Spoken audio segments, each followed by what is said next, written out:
Good morning. This is Chapter 7, Genes of Gregoria, dated September 5th, 1988. Dear Cousin David, from my office at Moscow State University, where I perform my academic duties, I can look out of the window and see vehicles moving on the Vorobrovsky Highway, and beyond them, I can see the imposing Lenin Central Stadium. I am suddenly awed and filled with emotion. Last December, along with millions of others, I watched Mikhail S. Gorbachev holding a press conference in your nation's capital, Washington, D.C. Today, as I look out of this window and see both the new Moscow and the old, I realize how much history I have witnessed in my life. Through all of it, I have clung to one dream. That, of course, is the dream of all thinking and rational people. The dream of world peace, a permanent world peace, that would give men and women everywhere a completely creative life without the fear of being interrupted by war. They will find cures for our diseases. They will reach for the stars. They will exchange ideas without political barriers, and they will make the world glow with their love. David, I am not normally an optimist, but listening to American and Soviet politicians who are hesitant about nuclear disarmament and Soviet conservatives who harangue against perestroika and glasnost is like listening to the wolves howl outside in the storm while I sit safely inside in front of the fire. They can be ignored, and they will be. At long last, we have fought our way out of the forest, and we have come to a clearly paved road, a road that can lead to a true form of Marxist-Leninist socialism and to world peace. It is a thought that has taken on an air of reality, and it fills me with rapture. I finally get a chance to read your letter to one of my classes yesterday, and I must tell you their reaction. When you mentioned our Secretary General sitting down with your president, they laughed about the old reactionaries churning in their graves. When you deftly dissected the decade of the 60s in America, they listened with rapt attention. When you casually mentioned the effects of Zionism on the American political life, it was like sticking their fingers into one gigantic light socket. I could not get them off the subject until time ran out. David, Zionism is probably one of the most sensitive subjects in the entire Soviet Union at this time. I am not worried about the resurgence of the old active church-inspired anti-Semitism. That cannot happen, nor will it happen. We can divorce Zionism from our own Jewishness, but there is an ever-growing anger here that must be channeled. Let me leave that thought for now and come back to it later. It is early morning here, and in 3 hours I have another class. I will be very surprised if this group does not respond to your letter the same way.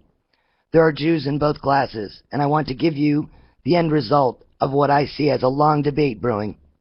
Perhaps I shall save it for my next letter. Tonight I will have much more time to write, because I must wait for Nadine, who has a party meeting.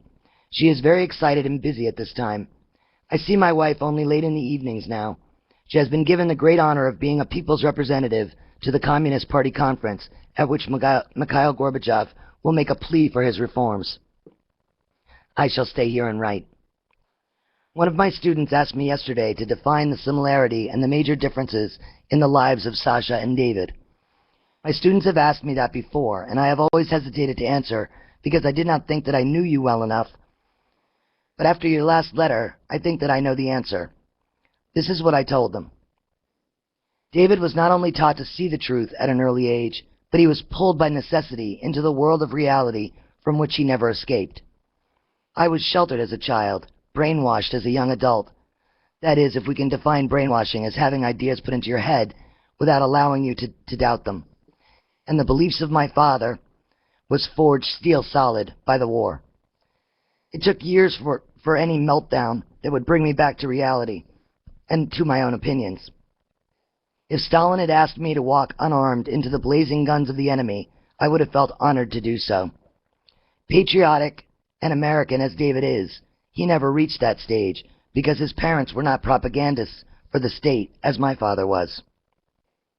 I hasten to add that I am not saying that I disagreed with my father then or now. In the turbulent times of my father's political formulation, there was no room or time for doubt.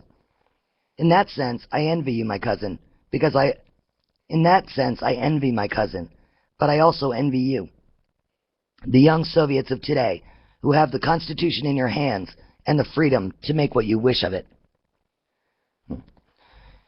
To finish answering your question, David and I were both born of Jewish mothers and genteel fathers. We both lived our childhood in confusion about our religion. We had our lives interrupted by a war, and were obviously influenced physically and mentally by the genes of Gregoria. And we are both politically oriented. After the war, we faced a changing political structure, one that we were both disappointed in. The astounding thing is, as my wife points out, we have both been heading in the same political direction. David, I took that right off the tape that I make of most of my classes. I like to review my students' questions at home. I wanted you to know exactly how I had answered them. Let me get back to the family history and the end of the war.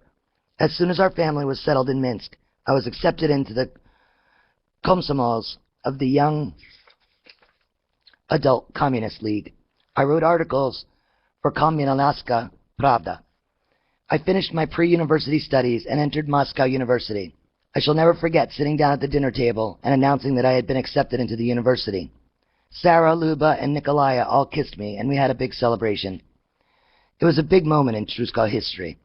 But the real big moment was when Luba was accepted into the special studies program at the Medical Institute in Minsk. That was a more emotional celebration, and both Sarah and Nikolaya shed some tears over that one. While preparing for the university, I worked as an assistant supply coordinator for the construction industry in Moscow.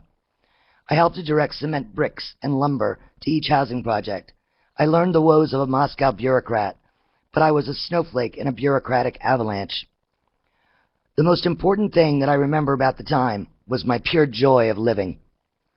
I don't know how to articulate it, David, but with all the problems that we had at that time, it was still like being a child again. It would take a gifted writer to describe the inner light that warmed us all. We grieved for the millions who died. We lamented the destruction of our land, but we reveled in the glow and the promise of our future. Oh yes, there was competition for apartments and appointments to schools. Material things were hard to come by, and often there were whispers about corruption in high places. Most of us young Soviets, who had nothing during the war, needed very little to make us happy, and we laughed at the older people who got involved in the bickering. Excuse me. We had complete faith in the system, and we were so proud of our victory, even though we were all glad to put the war behind us, and we seldom talked about it. It was all so exciting. I could not wait for the next day to begin. I had my studies, my work, my dreams, and my plans for the future. And David, let us not forget the social events. How easy it was to forget the frozen marshes and the war when for the first time in my life I danced with an attractive woman. Even the Cold War became something for just the older politicians to worry about. The euphoria ended when the sobering news came to us about the United States landing troops in Korea. Then our focus sharpened, and reality began to dim those dreams. Most of us renewed the old belief that sooner or later we would have to go to war against the United States and the Western powers to again save the socialist state. The Komsomols at that time were mostly comprised of exciting young people burning with a desire to create a whole new modern society. The Korean War gave new life to the old fears of encirclement, and it gave ammunition to the conservatives and fortified the iron-fisted rule of the Stalinists. Let us again review history, David. Remember, since 1917, Belarusia has been in a constant stage of metamorphosis. We went from independence to Polish domination to partition to Nazi brutality and finally to complete Soviet state in the USSR. All of that was done in just 30 years, one half of a lifetime. The Communist Party itself had really just been born when Hitler attacked. The Tsar had left an impoverished, illiterate people completely isolated from world markets. If you were Joseph Stalin, you would see the war to rid the country of the interventionists, the fascist buildup in Finland, and World War II as all the same war. Yes, we were allies in World War II, but Stalin saw that the same way that he saw the West's attempt to keep Russia in World War I. Both motivations came from the same expedient strategy to save Britain and the West. That was not paranoia. It was reality. Stalin had less than 20 years to prepare for World War II. One must put all of this history into the chart before reaching for the proper perspective. Only then can you understand our pride and why it took us so long to denounce the excesses of Stalin. He was not unlike your General Patton or General MacArthur.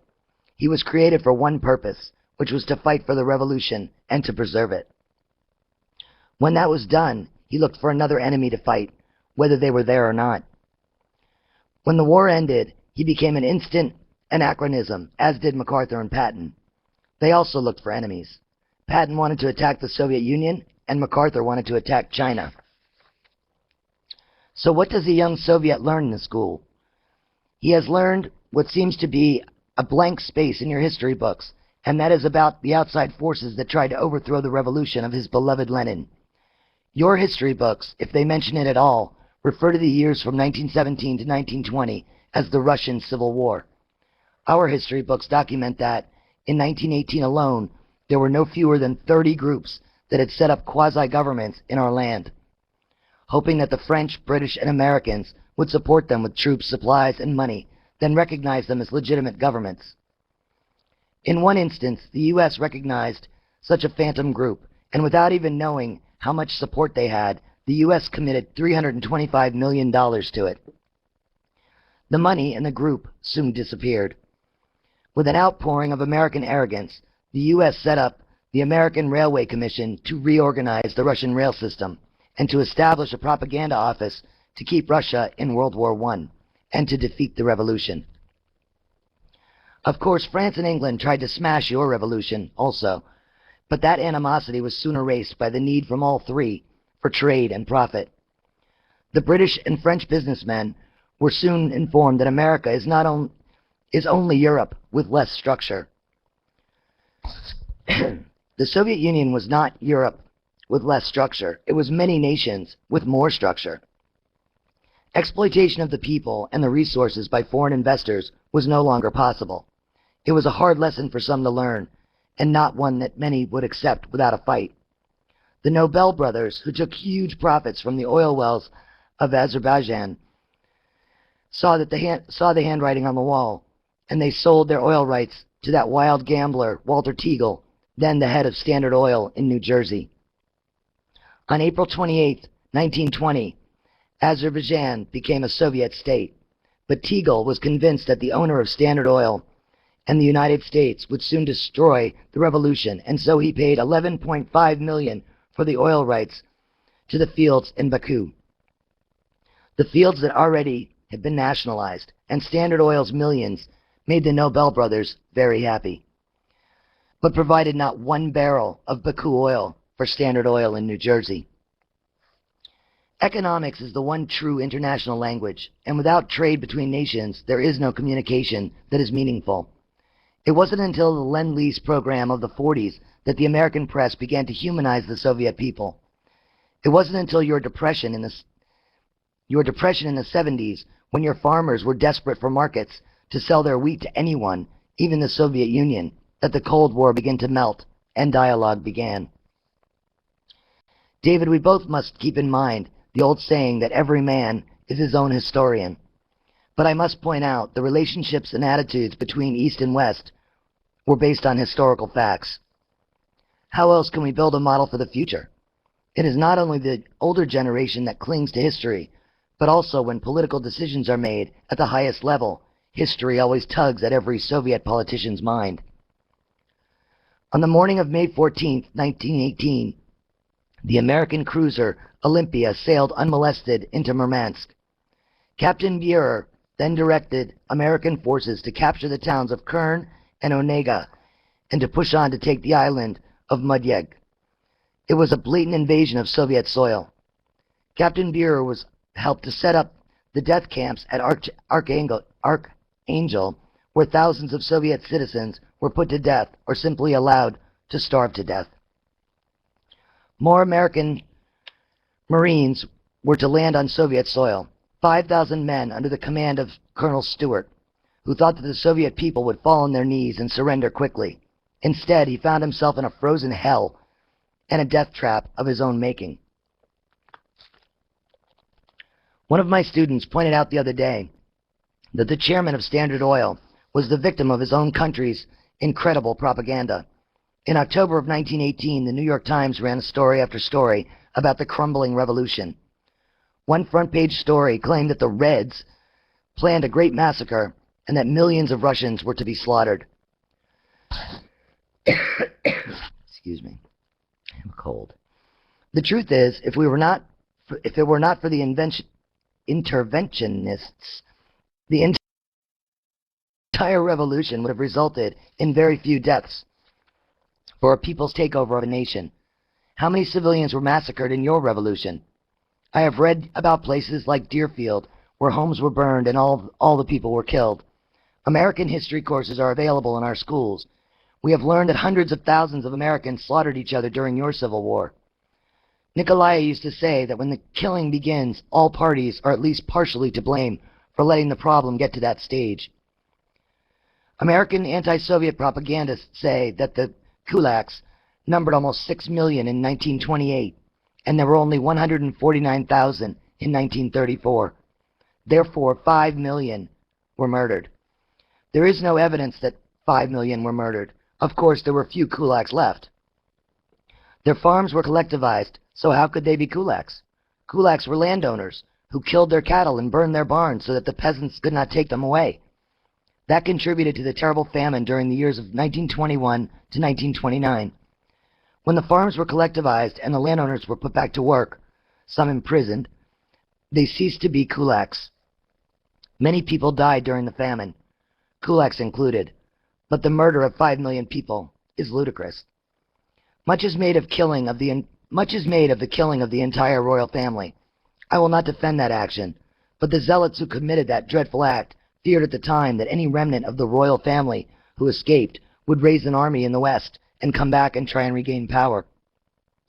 They were not literate people, but they had lived with the history of despotism and suffered for centuries under the oppressive rule of the divine right. To the Soviet people who are taught to live with their history every day, the America that sent the millions of dollars and other assistance to the provisional government of Ukraine back in 1918 is the same uniformed America of today. Is the same uninformed America of today. One of the things that the entire world should be grateful to Nikita Khrushchev for was his attempt to change the image of America for the Soviet people and show the present-day United States as a competitor and nothing more. He was, as I said before, too much ahead of his time, but he did make a wide path to follow. David, I'm sorry for sounding like a history professor talking to his first-year class, but the point that I want to be sure to make is that there are still many Soviet citizens alive today who remember our Archangel. It has to weigh on the branches of our foreign policy tree like heavy snow. By the time that all of the invaders were driven out in 1921, Stalin had taken a illiterate, prostrate nation with a brand new system of government and clean out the closets to prepare for Hitler, who was waiting just 18 historical years away. To put a more clear picture than I am trying to draw before you, David, let me say this. In the vast and beautiful land of Azerbaijan, there were only about 50 or 60 people who had better than a high school education. Over 90% were illiterate. To teach them Marxist-Leninist theories and to get them to put their lives on the line in a great patriotic war to defend those theories in only 18 short years was one of history's great accomplishments. David, I apologize again for the history lesson, but I am not a writer, and I feel that in order to convey my true feelings, I must recreate the history that is the propellant of my thoughts. In the late 40s and early 50s, the Soviet people walked out of a blizzard and stepped directly into the sunshine. They saw a bright, new, warm world. A friendly America, a secure government, and a future of peace was the vision for us all. Yes, enormous problems faced us. Once again, we had to build everything from the ground up. But in the sunshine, everything seemed possible. You were born in America, a land that has been for the most part structurally stable, at least since your Civil War. We, on the other hand, entered a whole new political world in 1946. Everything had to be new. The pre-war Soviet Union was gone. And with it, all the doubts, and divisive ethnic disorder and fear should have gone also. But Stalin, like General Patton, could not let go, and the Soviet people did not know how to let go of their father.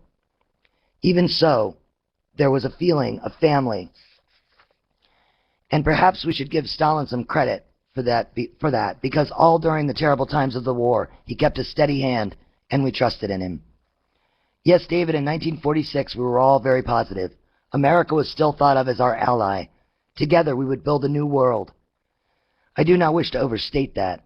We knew who Harry Truman was, and we did not forget what he said when Hitler attacked us. But it was a time for people-to-people relationships, and a time to look ahead. My father often told whoever would listen that the revolution was finally won on May 9th, 1945, when the fascists surrendered and signed the act of military surrender at Reims. And now it was a time to build our new society, a society that was different from anything the world had ever known before. We paid a very heavy price for the opportunity to create that society, and we would not fail. Not only did we lose more than 20 million lives, but close to 100,000 collective farms had been destroyed. 35,000 shops and factories were gone. The huge dam on the Dnieper had to be rebuilt. 6 million buildings in the Soviet Union had been destroyed by air attacks. Food production was down to about half of what the Soviet people needed to survive. As you said, your effect of the war on your nation was just the opposite. Your farm production increased, as did your factory production, and not one building in the 48 states was touched by the war. You lost about 300,000 men, and that was tragic. But you had an economic acceleration that boosted you to becoming the most powerful nation in the world. It elevates me to the feeling of my singing youth when I think about those years just after the war.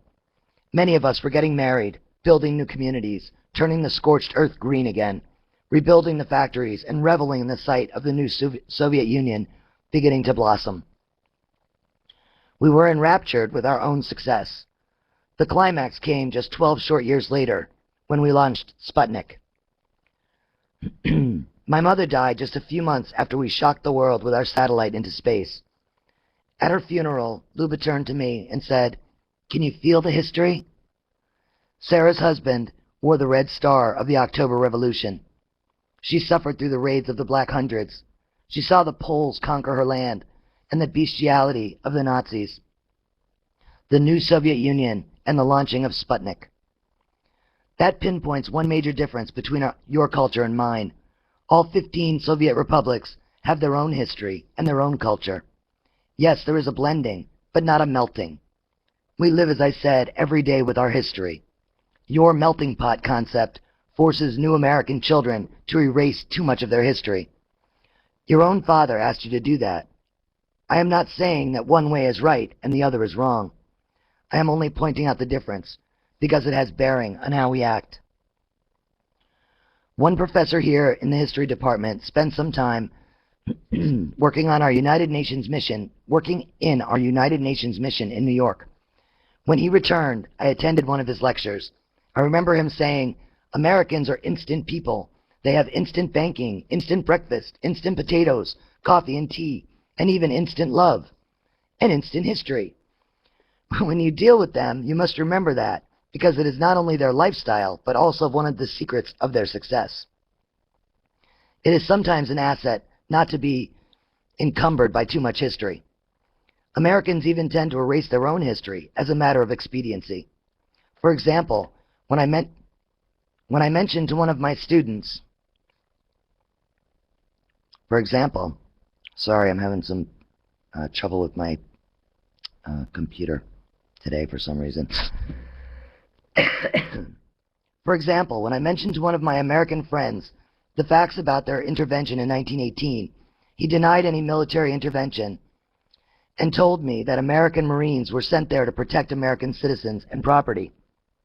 He was insulted when I laughed. If we do anything for each other, David, I hope that we can illuminate that difference between our people and make something positive come from it. When I meet Nadine tonight, we will go to one of our favorite restaurants. It is called Laschilka. It is on a barge not far from the Kremsky Bridge on the Moscow River.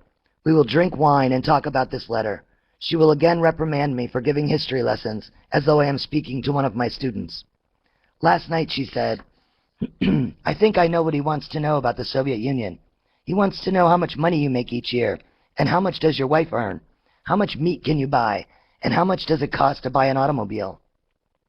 How much does it cost for the apartment that we live in? Those are the kinds of questions Americans always ask me. When the delegation of physicians from Boston visited the hospital last year, they asked me these questions over and over. Nadine is a very cynical person. She was orphaned during the war, and from the time that she was 17, she was embroiled in one battle after another with the bureaucracy. As a longtime party member and a physician, she has to deal with people on many emotional issues. If I make just one personal statement, David, I wish that her patients and her constituents could know the same Nadine that her family knows.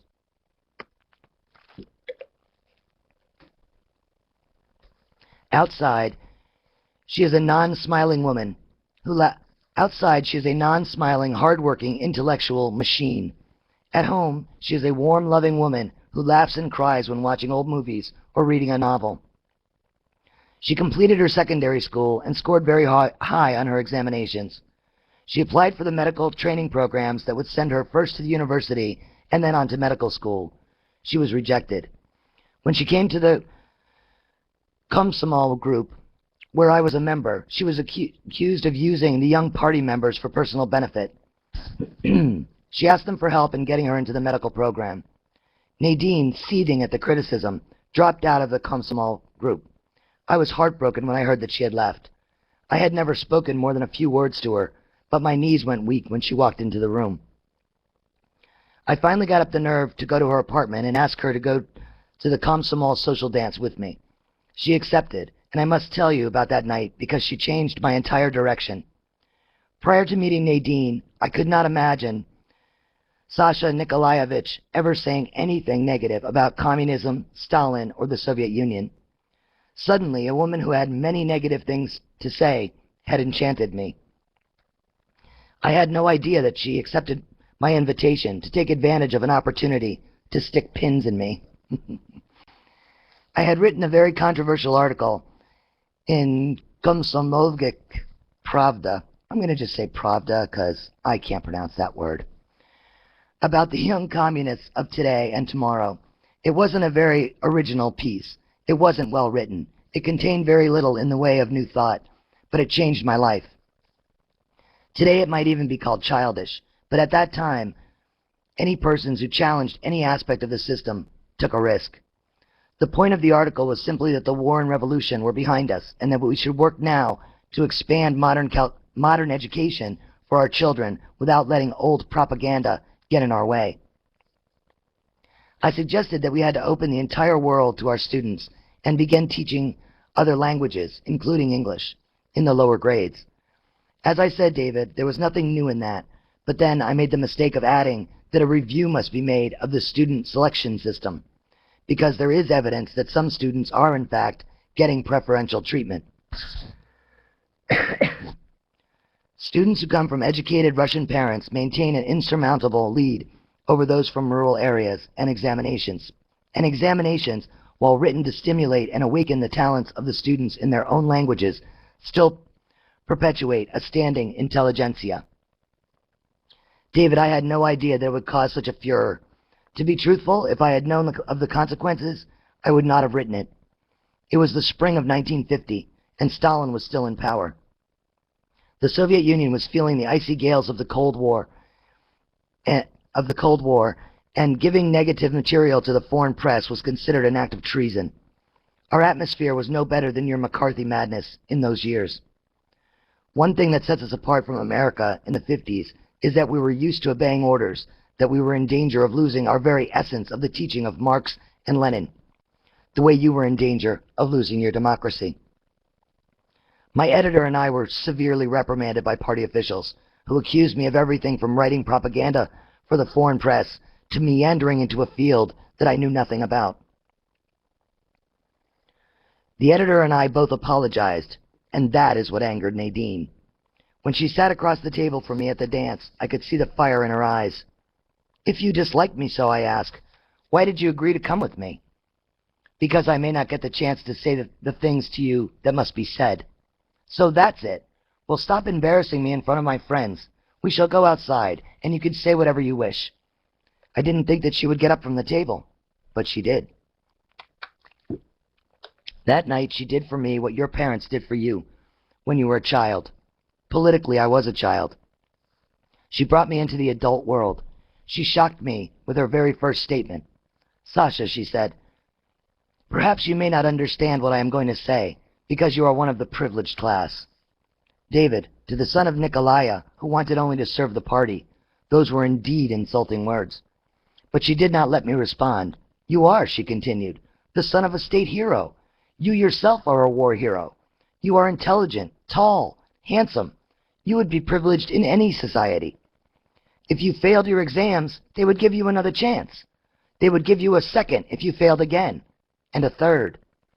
The article that you wrote was factual and very important, yet you apologized for writing it. Why? Because you felt the threat of being removed from the privileged class. When I first read it, I was thrilled.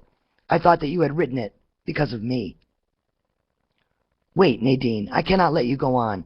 Everyone in the Soviet Union is a war hero, and while it is true that Nikolaya is a state hero, Luba and I are far from privileged." "Oh, Sasha, you are so naive," she said. "There are privileged people everywhere. There are those born attractive, those with special talents, athletic skills, higher aptitude in the sciences or the arts. They are all treated as privileged people." "Ah," I interrupted. "Then you too are privileged, because you were born with the kind of beauty that only poets can describe." I took her hand and thought that I had said something that would please her, but she pulled her hand from mine. "There, you see," she said, "you dwell on appearance, which you were born with, and you had nothing to do with. I want answers to my questions. I want to know why I was passed over for the university, when my marks were better than yours." Of course, David, I had no answer to that question. I felt so deflated. I made her promise that she would attend the next party meeting, and I told her that I would prepare a statement that would include that question. I was drowning in her bright green eyes and the glow of her amber hair. On the way home, I wondered what my father would think of her or me. In her presence, I would have promised her anything. We went back to the dance, and knowing smiles greeted us. I pretended that what they all thought that they knew was true. I arrived at the next meeting of the Young Communist League fully prepared.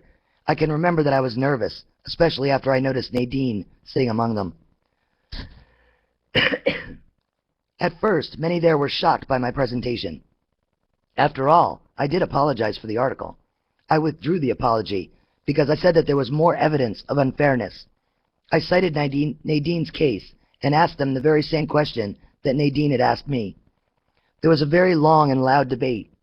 It was agreed that I should write another article. I did, and it was rejected. Many of the members were infuriated by the rejection, and we gathered up our courage and brought a delegation to the Ministry of Higher and Specialized Secondary Education. By this time, I was getting the reputation of an agitator. I didn't like it, and I vowed that when this was over, I would not get into trouble again. To my surprise, the minister congratulated me and promised to take the matter up at the next ministry conference. Looking back, I can remember Nadine telling me that up to that point, I was like my father, unable to get my mind lifted out of the army. I was a blind, obedient soldier. You might say, David, that it was stupidity, but it was conditioning that started in 1920 and didn't end until Nikita Sergeyevich told us that it was time to end it. 2 months after we met with the minister, a notice came to all of the party organizations informing us that a new testing and selection process was to be put into effect. Applicants would be judged and directed by occupational psychologists on a voluntary basis only, and all tests in the republics will be reviewed to ensure that language does not present any impediments, and all decisions can be appealed to the Minister of Higher Education directly. We had won, and Nadine had won her appeal. We decided that it was time for another social. This time, what they thought they knew was really true, and when we came back into the dance hall, we announced our wedding plans. We were married in Minsk in the spring of 1952. First, I took Nadine to see the collective that once was Gregoria's farm and the place where I was born. Nikolaya and Sarah went with us. I was so glad that we took them, because Nikolaya died just a few months later. When we got back to Minsk, we were all emotionally prepared for the wedding program that Luba had arranged. What a wedding it was. So many of our friends and my parents' friends attended, including the old man, Hyman Moskowitz. Sorry. He lived a year longer than my father. We had to move the reception out of my parents' apartment and into the park outside. Luba had attained traditional Belarusian costumes for us to wear. We had a singing group that sang all of our favorite old songs. Later, a party official and an old friend of Nikolaya, who came to the reception, moved us into a meeting hall, where the merrymaking continued far into the night. I am sure that even today, young people who bring their wedding flowers to the war memorial and present them to those who gave their lives so that they can have that precious moment, feel the extra palpitation. You can imagine how we all felt that spring day in 1952. There were tears streaming down many faces. When I looked at Luba's tears, I knew that she was thinking of her flyer. Nadine read a poem to the memory of her parents, whom she called the rivets in the Soviet ship. We all drank too many toasts to those who were not there. Oh, David, what a capacity for emotions we Soviet people have. I just realized that while I was carried away with those beautiful memories, I left a void that I must fill. I told you how happy I was and how happy and close the Soviet people were after the war. I am sure that you know enough about our history to realize that all was not well in the land. We had very serious problems. Our agriculture was down to less than half of its potential. It took almost 4 long years before the crops came back to anywhere near normal levels. By that time, we had grown. Yes, we too had a baby boom. International trade was in shambles. We faced the West-imposed international trade embargo. Housing was an acute problem that caused much grumbling. It still is a problem, and still causes grumbling. By the time of our wedding, the entire city of Minsk was being rebuilt. In America, your cities evolve in the future, building by building. Can you imagine the task of taking an entire city and building it from the ground up? Roads, sewers, schools, universities, hospitals, public housing. It was a fascinating thing to see. A city that dates back to the 1100s was being transformed into a modern one. Excuse me. Luba was still undergoing psychiatric therapy and studying at the same time. There were so many Soviets that needed that kind of treatment. It was not easy to cope with reality. Was it really true that every fourth inhabitant of Belarusia was killed during the war? Could that be true? Yes, it was true. 2,023,000 people died in the war in Belarusia. If you add all the Germans that died, then you get some kind of perspective of how insane it all was. The most tragic sight after the war was the thousands of orphans who were not only homeless, but also suffering from malnutrition. You could see some of them with crooked bones from rickets and other health problems. Luba spent an entire lifetime working with them. By 1952, many new apartments had been built on Lenin Prospect in Minsk, and my parents lived in one of them. Of course, Nikolaya credited Stalin with pulling us from the depths of despair to a proud and productive nation. He would point with pride as the many working men and women building the city and say, "See that? A city rising from the mud that the Hitlerites left. Only Stalin and socialism could do that."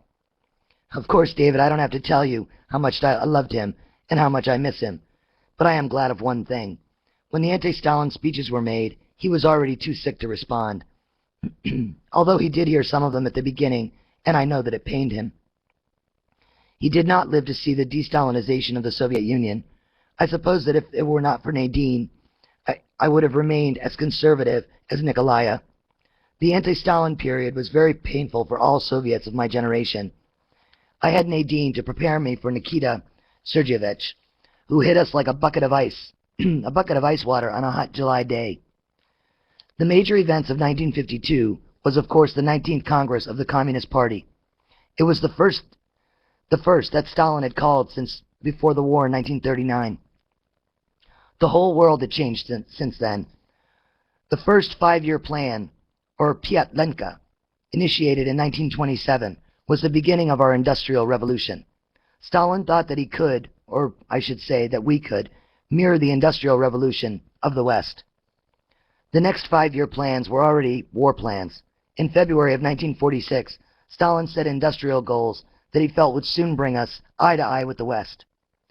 We were still building and rebuilding the plants and factories that were destroyed in the war. I was so impressed that I began to write papers on how we could compete favorably with the rest of the world powers. By 1953, I knew that we would surpass our first 5-year objectives. All of my major study time was devoted to this subject. You can imagine my feelings when, even before the 28th Congress, politicians began to denigrate Stalin. It began with innuendo. The local meetings developed a favorite subject for discussion. It was called the Cult Society. Nadine was in the forefront. When Pravda made public the report that included the charge of a murder plot by Jewish doctors who were tried for attempting to assassinate Stalin, Nadine said, "The old man is out of his mind." I couldn't believe that. He was still the great revolutionary, Stalin. But the revolution was over, and he was still trying to recreate it. At first, I was outraged at the attacks on my leader. I blamed Nikita Khrushchev for creating lies in order to enhance his own position.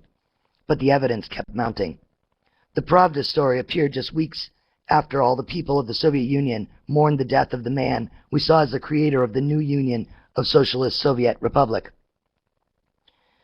To destroy him, many of us felt, was to destroy the Union. When Premier Malenkov declared an amnesty for thousands of political prisoners, I slipped into a black depression. It was the first time that I had let my mind accept what was being said about Stalin. David, I knew that there were many political prisoners in our jails and camps, but I thought of them as traitors, like the Nazi dogs.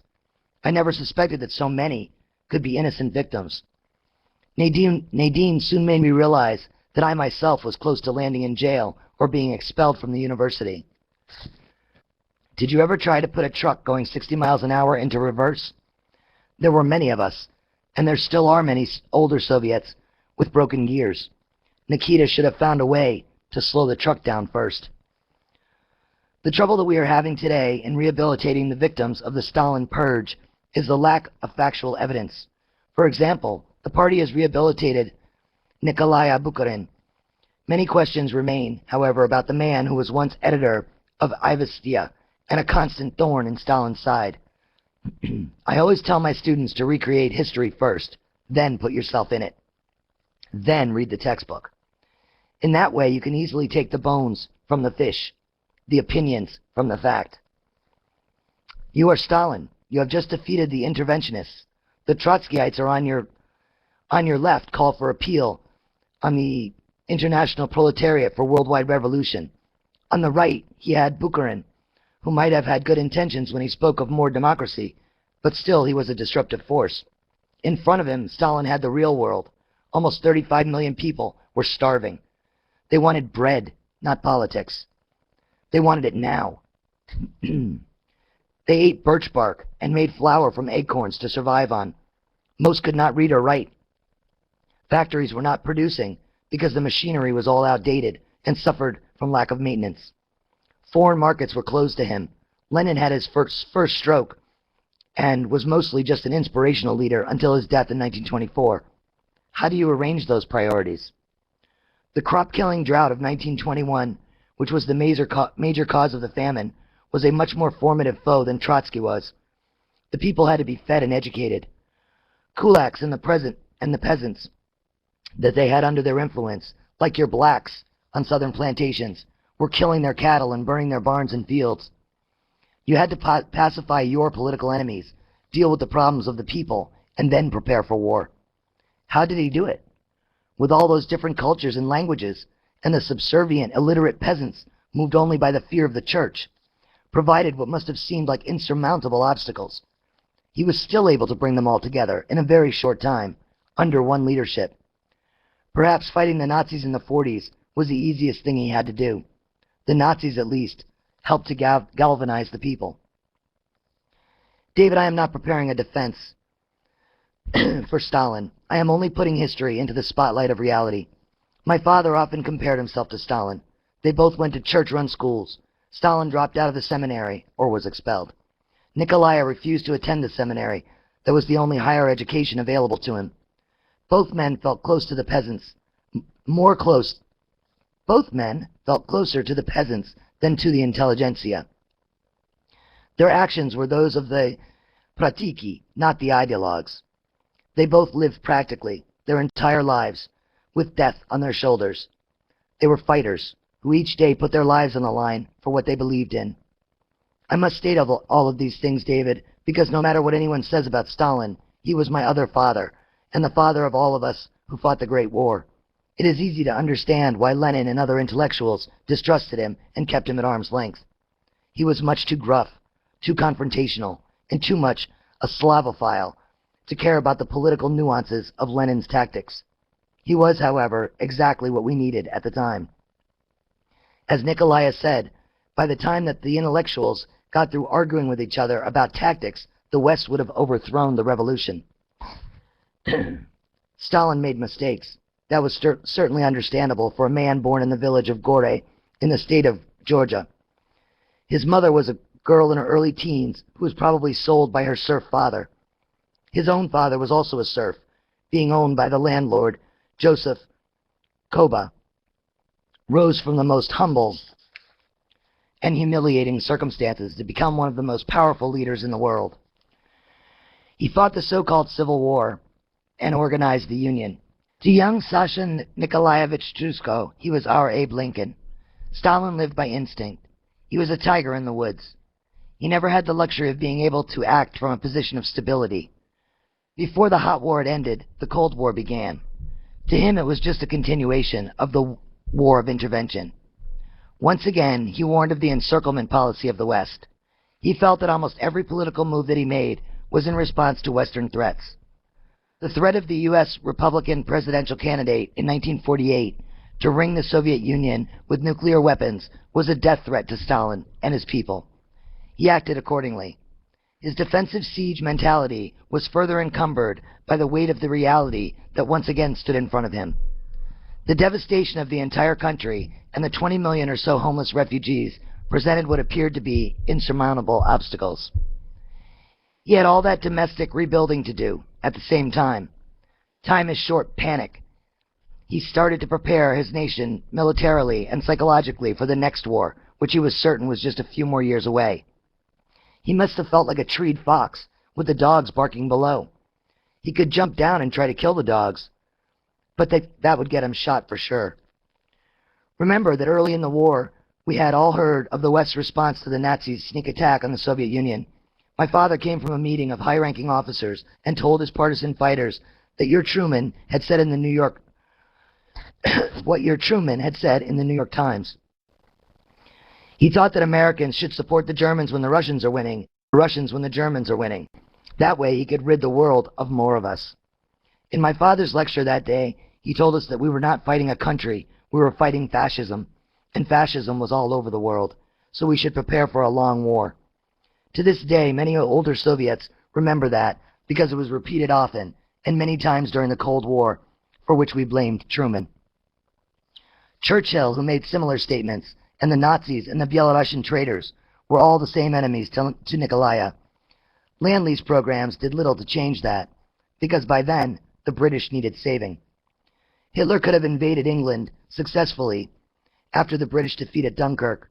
To my father, the supplies to keep us in the war were to save England, not us. I was astonished when I first heard opportunists say that Stalin was to blame for the huge losses we suffered in the beginning of the war. I was thunderstruck by the revelation of the illegal arrests and of the assassinations. I never accepted the negative remarks about the war, but Khrushchev's speech at the 20th Party Congress that condemned Stalin was more painful to me than any war wound that I had received. Nadine reminded me that even during the great joy and celebration of our wedding, there was already heaviness in the air when the convention turned to politics. The conversation turned to politics. She thought that it was an important thing to remember when writing this letter, because looking back with a clear mind and seeing the incipient stage of what could be lifelong hatreds is the only way to defeat them. My father always hated the Western leaders, and he took that hatred to his grave. He watched millions of his countrymen die while the West first protected their oil interests and debated about when to open the second front against the Hitlerites. He heard the anti-Soviet statements before, during, and after the war by Churchill and Truman. His feelings about the British and the Americans never changed from the day of the interventions to the day that he died. Of course, Nikolai was not alone in that kind of thinking. When someone would talk to him about a people-to-people relationship with the West, he would scoff and say, "The people elected Truman." Nadine, with her patience and compassion, helped me to reopen my mind. She read Khrushchev's speeches at our meetings and helped us all to put them in focus with a clear lens, devoid of the filters of hate. Without her help, I would have lost the emotional struggle to protect my second father. With each, with each revelation of Stalin's excesses, and with every anti-Stalin speech, I felt more like a child of divorced parents being asked to make a choice. I was being pulled from my father's arms. Nadine finally convinced me that in order to understand Nikita's new ideas, I first had to shed the hatred that I had inherited from my father. It was not easy, and even in these days of glasnost, many Soviets still do not trust any Western leaders. Some of my contemporaries claim that Khrushchev's policies of peaceful coexistence failed, and Brezhnev's détente failed. If they had failed, we would not be here. I want to stress, David, that this turning point in my life was a stage that millions of us were going through, and I must give Nikita credit for developing the momentum that has brought us to the bright, friendly relationship that we have with the West today. International economics, nuclear parity, and a much better educated generation of young people have made Gorbachev's job much easier. Nikita still had too many people like me to deal with. I cannot describe the pain that de-Stalinization caused me. There were times when Nadine and I had very serious political discussions. One day she accused me of being mentally stuck in the Puripat marshes of Byelorussia. It was the worst time of our marriage. My nerves were already popping through the pores of my skin. I was in trouble with party officials who interpreted my first major book, The Strengths of Socialism in International Economics, as being opposed to centralized planning. At that time, centralized planning was still thought of as the mother's milk of socialism. My life was full of twists and turns in the year 1953. In the spring, our first child was born, and I had the naive idea that Nadine would become less politically active and spend more time with the family. My mind was once again stuck in the Puripat marshes. It was less than a decade from the end of the war and its aftermath. Our people were still short of basic needs, food, shelter, and medical attention. We were all putting in very long days, pushed by Stalin's ever-present next war panic. We had to build to a world power overnight. Nadine, clever as she is, had to add more hours to her day. Impossible, you say? David, nothing is impossible for Nadine. She simply took a few hours from my schedule and added them to hers. It was easy. I did more housework, more cooking, and other things that I had never learned to do, like washing floors. Luba would come to visit me in our apartment in the Krasnaya Prenia section of Moscow. It was her favorite form of entertainment. She enjoyed it better than the theater. She would watch me change a dirty diaper or burn the stew and scream with laughter. I must admit that she did help when she wasn't laughing. I cannot tell you how relieved I was when Nikolaya was finally old enough for the nursery at Nadine's hospital, but the floors remained my job. David, when I look back, I must admit that for most of that period of our life, we were very happy. But there were times when I would get very depressed and moody. I began to miss party meetings and party functions, always using my work as an excuse. I simply could not stand the divisive arguments. I was convinced that many of the charges against Stalin were true, but I found myself rationalizing all of them. I felt that those condemning him were a new generation of Soviets who could not put themselves in pre-revolution Russia and understand Stalin's motives. I also felt that to give in to this so-called new thinking was to allow outsiders to insult my family. Perhaps I can understand the war veterans that you describe in your letters. I too feared change. I fought all those years for what my father always pictured as the new loving Soviet society. We both saw that society with a father figure to guide it. If not Lenin, then Stalin. If not Stalin, then a strong Khrushchev. My writings were very modern, even futuristic, as one critic called them. I wanted to move the Soviet Union into the role of leadership in an international economics as quickly as possible. Yet I knew that Nadine was right. I had mental cobwebs that I could not clear away. I made a much criticized speech at the university in which I accused the Khrushchev leadership of throwing good ears of corn to chase the crows away and then complaining about a food shortage. I was responding to the huge military expenditures while our farmers' desperate need for machinery was not given top priority. The more horror stories that we publish about Stalin in our zeal to appease the West, the longer the West will cling to the old images of the Bolsheviks, I wrote.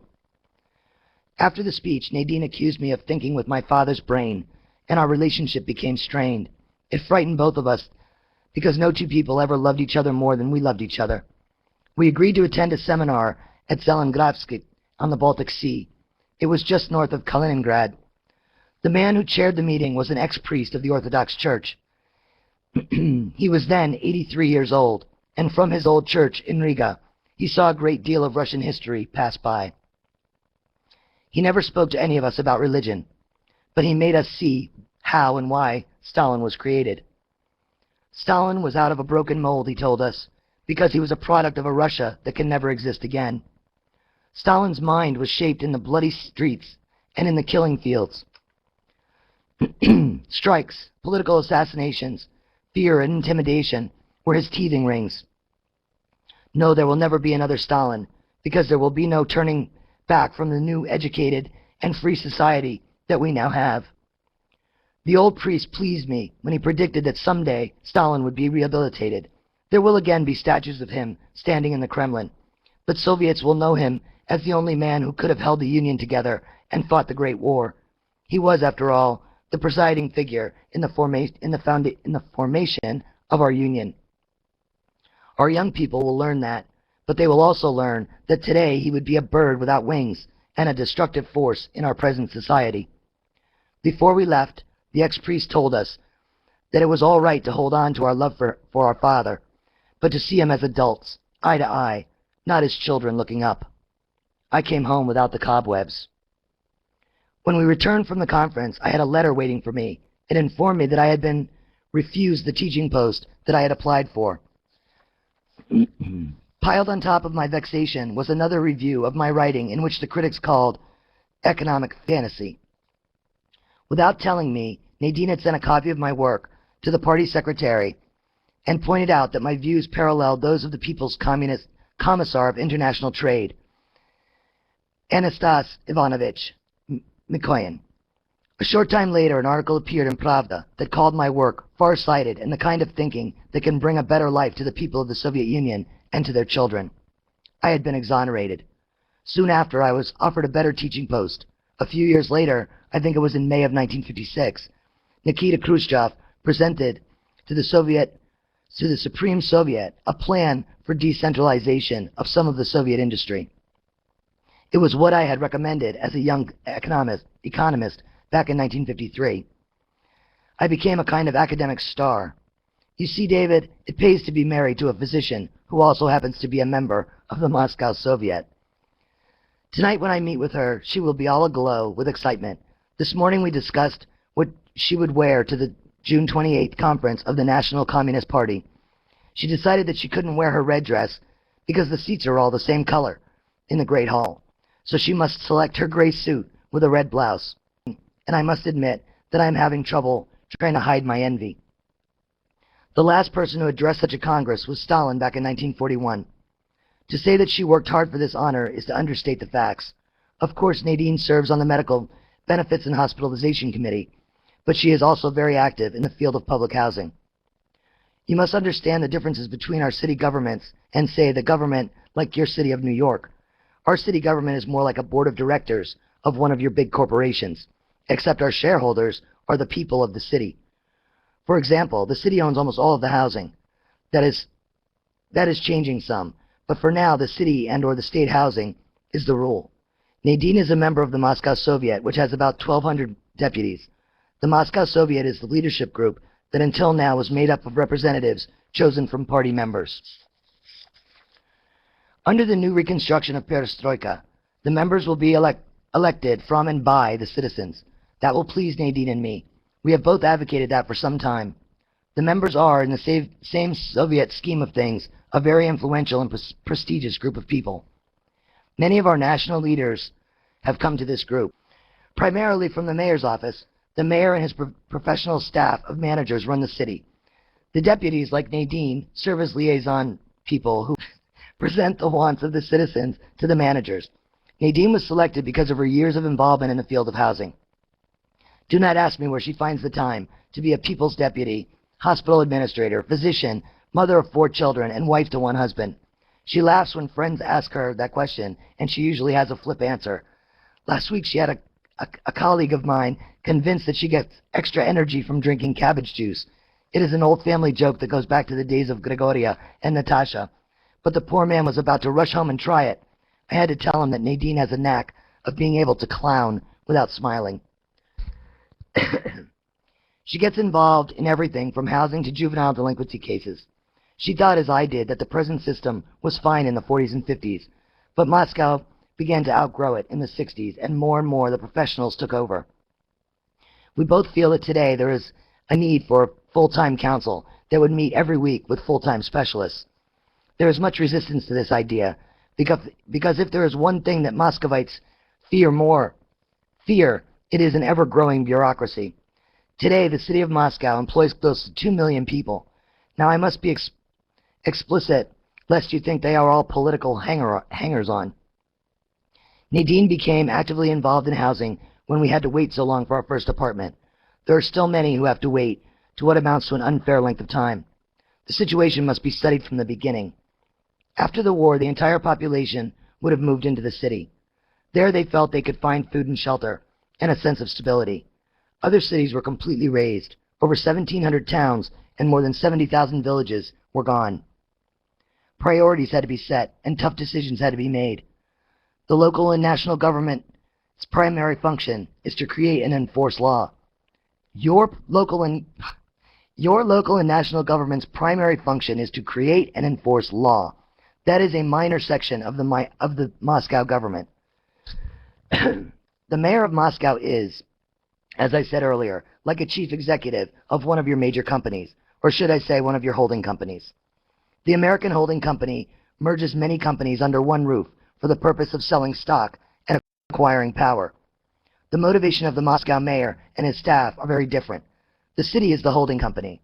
The city owns almost all of the housing units and office buildings. The city owns the transportation system, the department stores, and most of the restaurants. It holds the entire commerce of the city in its hands. It takes many people to keep such a large business running smoothly. The mayor and his council and deputies decide how big the city should be. Yesterday, growth was something to be proud of. Today, it is a daily problem that must be faced. Yesterday, the growing industry and the creation of jobs buoyed on economists. Today, we plan growth outside the city so that inner-city overcrowding can be avoided. We also have a peculiar situation in the field of labor. Recently, an American visiting at the university said that he was stunned by the fact that there were women's beauty contests in the Soviet Union. To judge a person by the shape of her body and the roundness of her breasts is the height of exploitation, he said.